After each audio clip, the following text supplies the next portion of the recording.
Today I'm going to be doing my January wrap-up. January was a really great reading month for me. I ended up finishing 8 things, which I think is the most I finished in a month in a really long time. I also pretty much loved every single thing that I read this month. I don't think I gave anything less than 4 stars. I overall had a really great start to my 2021 reading year. I read a pretty wide variety of books in January. I read some adult, I read some young adult. I also read a pretty wide variety of genres. I read some mysteries, I read some fantasy, I read some historical fiction, I read some contemporary. So I'm excited to talk about all these books, and I'm gonna go ahead and do that now. Starting with the very first book that I read in January, I decided that I wanted my first read of 2021 to be a book off of my 2021 TBR. I posted a video about that a couple weeks ago. You can go check it out if you want to. If you watched that video, you'll know that I mentioned that I was currently reading one of the books in that video, and I finished it. It was the first read of 2021. It was also a 5-star read, which was fantastic. And that was Watch Over Me by Nina LaCour. This is a hard-hitting YA contemporary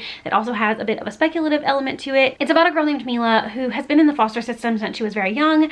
And when she turns 18, she gets the opportunity to go live and work on this farm for this couple who adopts children in the foster system. She is going to be a teacher for a certain age group on this farm.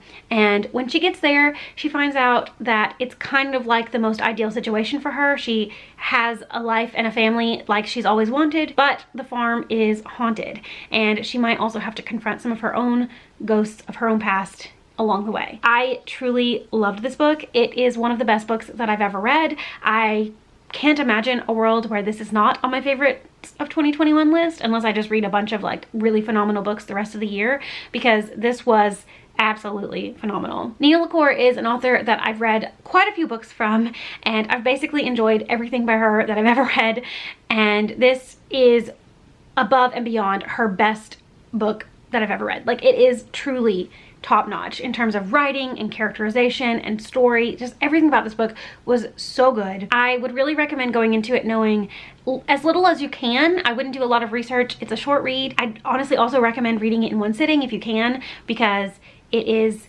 just a book that it needs to be experienced rather than like anticipated. I loved it. I loved it so much. It's a book that I could see myself rereading, and I just think that you need to check it out. I think everybody needs to read it because I think everybody could get something from it. A great way to start off 2021. Can't believe my first read of the year was a 5-star read. I'm so happy about reading it, and I would highly recommend that you go read it as well. After reading kind of a harder, like heavier type of book, I definitely knew I wanted to go for something light and fun and adventurous, and so I had my husband come in here and gave him a couple of options and said, pick a book for me to read, and he chose A Darker Shade of Magic by V.E. Schwab. This is the first book in the Shades of Magic series, Shades of London. It's one of, I can never remember what the series is called. It's about a man named Kel who is an Antari, which means that he has the ability to travel between parallel worlds. Specifically in this series, he travels between parallel Londons. Each London has a varying degree of magic. So there's Grey London, which is essentially our London. It has virtually no magic. There are not people that practice magic in Grey London. And then there is Red London, which is the London that Kel is from, and that is a place that's thriving with magic. Lots of people can do magic, and magic is very under the control of the people in Red London. And then finally there is White London, which has an abundance of magic, and in fact the magic is kind of taking over, and that world is sort of being corrupted by magic. There was also a 4th London, Black London, which was destroyed by magic many, many years before the start of the story, and nobody can go there, nobody can travel there, nobody's ever been there. But at the beginning of the book, Kel accidentally smuggles an artifact from Black London into Red London, and from there a chase ensues between him and another Antari, and along the way he also meets an aspiring pirate slash pickpocket, Delilah Bard, and they team up to basically save all of their Londons. And I thought this book was just a really good time. Like, it is action-packed from page 1. There's always something happening. You barely have time to catch your breath between one scene and the next, because it's just very fast paced. You're moving very quickly through the story, which was great because it means that I read it very quickly. Also, it has very short chapters, which I absolutely love, because then also I feel like I'm reading it quicker. It focuses mainly on the 2 main characters, Kel and Lila. It's told kind of in alternating points of view from both of them, and you really only get to know the 2 of them in this book, but there is like a whole host of side characters that are also super interesting, and I'm hoping that in future installments in the series we get to know a little bit more about all the side characters. My only really criticism of the book is that while it is like super action-packed, super fast-paced, like a really good time, I don't think it's a super memorable read, to be honest. I know that this book is really hyped and people go so hard for V.E. Schwab in general, and I do think that she is a talented author. I've read books by her that I've enjoyed, but I don't think that this has like any kind of like unforgettable qualities to it. It's not a book that I think will stick with me beyond, you know, this first read. This is not a series that once I finish it, I think that I will want to return to, because I think that once I get what I want to out of it, I'm not going to care about it anymore. There are books that, you know, they serve their purpose on a first read and then you don't really need to go back to them, and that's how I feel like this series is going to be. Like, it's fun, it's fast-paced, I like the characters, I'm interested to see what's going to happen next,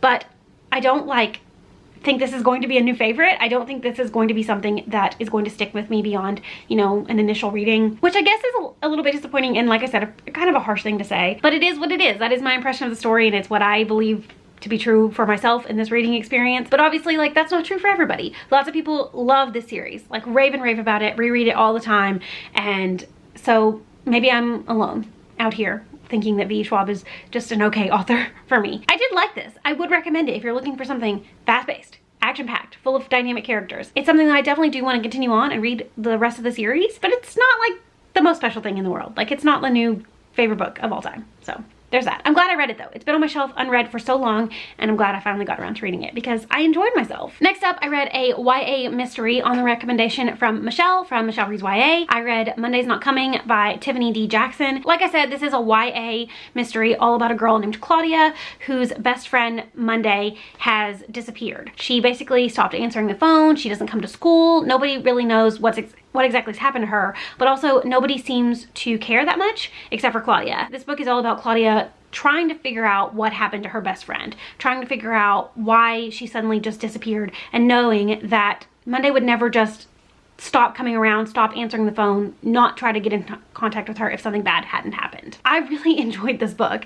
It had me hooked from the very beginning. I had to know how it was going to end. I wanted to know exactly what was going on. It didn't disappoint me. It truly kept me engaged in the story from the very beginning, and I could never have predicted how it was going to end. There were some twists and turns that I for sure didn't see coming, and there's like one kind of reveal towards the very end of the book that was crazy. Like, I didn't see it coming at all, and so I was super impressed with the execution of this book. My only real complaint with it is that I think the timeline is a little bit confusing. We get to see flashbacks of Monday and Claudia's friendship forming, and then it kind of flashes forward to when Monday has disappeared and Claudia is trying to find her, and then even flashes forward again, and if you're not like super paying attention, the timelines can get a little bit muddled. You have to remember what's happened in each timeline to really like kind of stay on track with the story. Otherwise it can get a little bit confusing. And that was my only issue with it, is that at first I didn't realize that that was what was happening.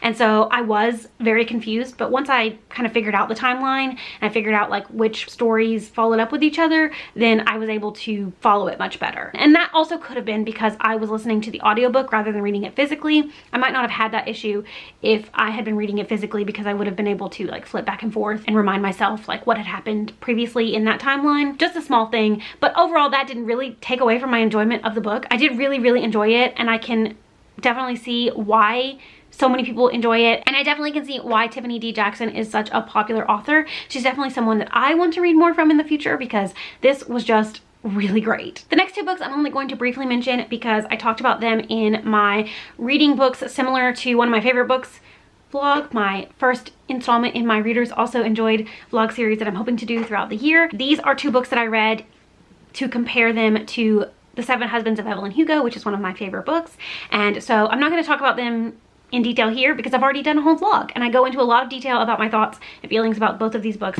in that video. So if you want to know how I felt about The 13th Tale by Diane Satterfield or City of Girls by Elizabeth Gilbert, I would definitely recommend going and watching that video. It's one of my favorite videos that I've ever made, and it didn't get a lot of views. So if you want to go check it out, I'd really appreciate that. And also you can see me review these books in a little bit more detail. But essentially these are both historical fiction, kind of mystery-ish books, not quite mystery, but there's definitely like a mysterious element to both of them. I really enjoyed the reading experience of both of these books. I ended up really liking them, and I think that they are really solid comparisons to The Seven Husbands of Evelyn Hugo. So if you read that and you want something kind of similar, check out both of these books, or one or the other or whatever. I really enjoyed both of them. I would highly recommend both of them. I'd highly recommend the audiobooks for both of them, and I would highly recommend going to check out my vlog where I talk about both of these books in a lot more detail. I will say, however, that City of Girls was also on my 2021 TBR, so just started off the year with a bang. I finished 2 of the books on my TBR for the year,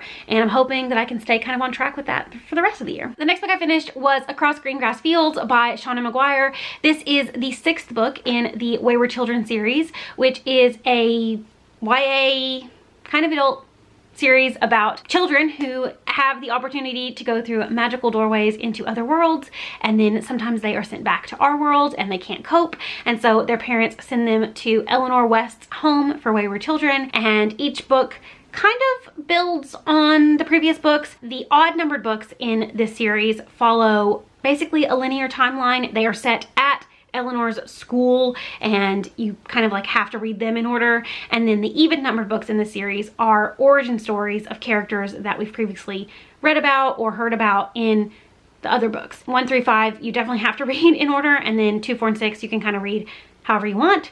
But I personally would recommend reading them in publication order, even if you don't care to read like the linear timeline. I think that the series as a whole is more effective if you read them in publication order. But if you're looking for a way into the series without reading the first 5 books, then I think that you should definitely check out Across Green Grass Fields, because this is the origin story of a character named Reagan, who we haven't previously met. She's a new character in the series. I suspect she will be prominent in maybe later installments of the series, but we haven't met her before. So this is kind of like a good entry point into the series if you are looking for something like that. Like I said, it follows a girl named Reagan, who is like the ultimate horse girl, and at the beginning of the book she finds herself in the Hooflands, which is a world full of horses and centaurs and unicorns, and she's basically living the dream in the Hooflands, and then something happens and she might have to save everyone. Typical of the series, typical of Portal Fantasy in general, and something that I definitely enjoyed. I have read every book in the series, and I did feel particularly let down by books 4 and 5. I felt like they were really lacking in comparison to the first 3 books in the series.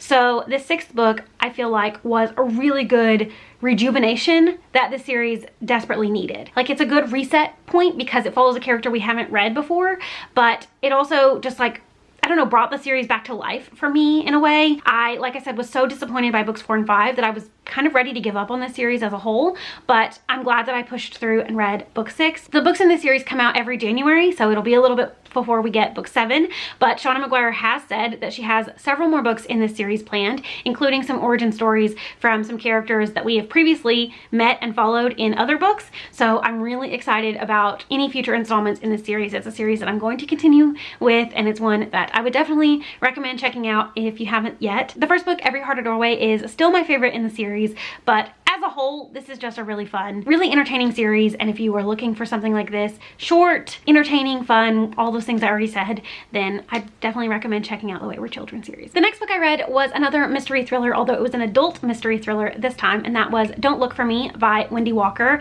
This is the newest book from the author who wrote Emma in the Night, which is still one of my favorite mystery thrillers that I've ever read. After I read Emma in the Night, though, I did have kind of an up and down relationship with Wendy Walker. I DNF'd the very first book that she ever wrote, and then the book that I think she put out maybe in 2019, The Night Before, I thought it was only okay. So I wasn't really sure how I was going to feel about Don't Look for Me, but I ended up really enjoying it. It definitely brought me back to that classic mystery thriller story that I kind of had been craving. So this is about a woman named Molly who is having a hard time in life. She and her husband have kind of like had some issues in their marriage. It feels very loveless, and she's also growing very distant from her children, and she's also kind of dealing with the fact that 5 years ago her youngest child was killed and it was her fault. At the beginning of the book, she is coming back from a solo road trip. She's heading home, and she's kind of contemplating like exactly what's going on in her life, and she has a very brief thought that she might just disappear because she thinks her family would be better off.